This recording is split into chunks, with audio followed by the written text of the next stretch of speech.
We'll now move on to assessment of the knee part 2. This is the further objective testing of the knee.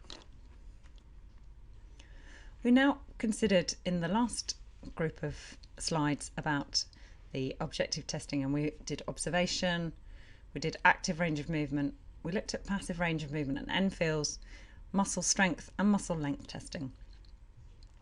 It's now appropriate to move on to look at special tests of the knee joint. Some of these in particular are the various ligaments that need to be assessed around the knee. We have the ACL, the PCL and the medial and lateral collateral ligaments, and these can be assessed through various ligament tests. First of all, let us consider for the tibiofemoral joint the ACL ligament. There are various tests to test the ACL ligament, and one of these is Lachman's. This will be done practically, but it basically involves stabilising the femur into neutral or medial rotation, whilst with the knee at 30 degrees, and drawing the knee tibia forwards. Another useful test for ACL is the anterior draw test. This is another drawing forwards of the tibia relative to the femur. And there are various false negatives which may occur with this, such as spasming of the hamstrings. The pivot shift test is a useful test to determine further ACL rupture more dynamically. The PCL may also be tested. When assessing the client with the knees at 90 degrees, as shown in the diagram below, the PCL may be, if the PCL is ruptured, there will be a sag from the normal position, and this can be viewed from the side.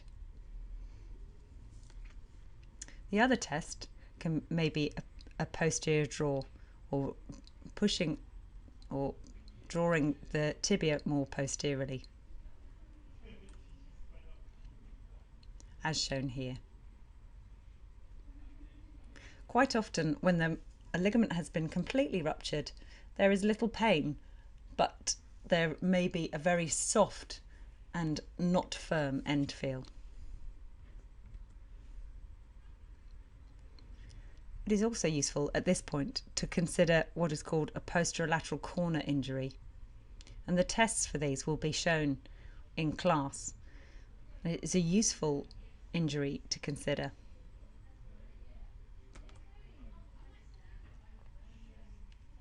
Moving on to the medial and lateral ligaments, we can assess the medial collateral ligament using the valgus stress test.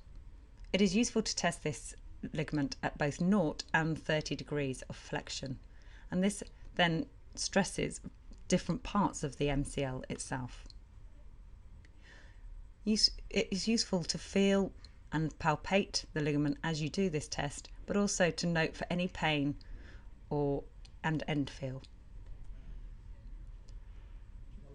Similarly, the LCL or lateral collateral ligament can be tested using the varus stress test, and again at 0 and 30 degrees.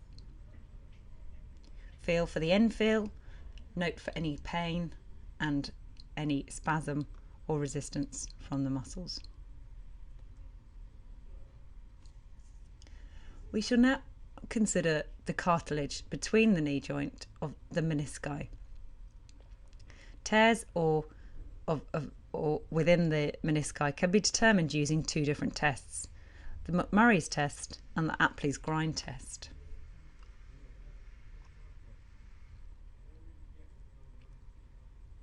The patellofemoral joint may be assessed using various assessment techniques or special tests. One of these is Clark's test, the apprehension test, and various glides or accessory movements of the patellofemoral joint.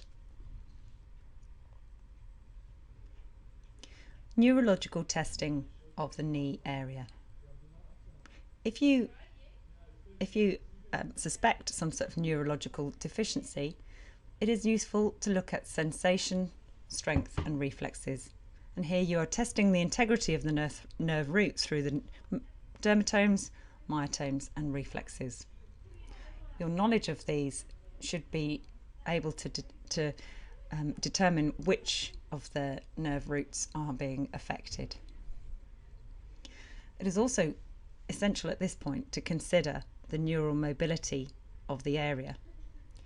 Posterior involvement of the sciatic nerve will be determined with straight leg raise and sensitivity using dorsiflexion, plantarflexion, inversion, etc., and movements of the hip. The slump may be used to further stress or tension the nerve, and also the femoral nerve is essential, must be tested. And here in this diagram we see the femoral nerve slump. Finally, the tib-fib joint can be assessed, and although not anatomically part of the knee joint, it is in this area and helps with movements of the ankle, and is normally referred to within and around the knee. Testing for the tib-fib involvement will most noticeably involve springing the ankle joint into dorsiflexion and seeing if there is any irritation of the tib-fib joint superiorly, and also glides of the fibula head relative to the tibia, doing AP and PA direction.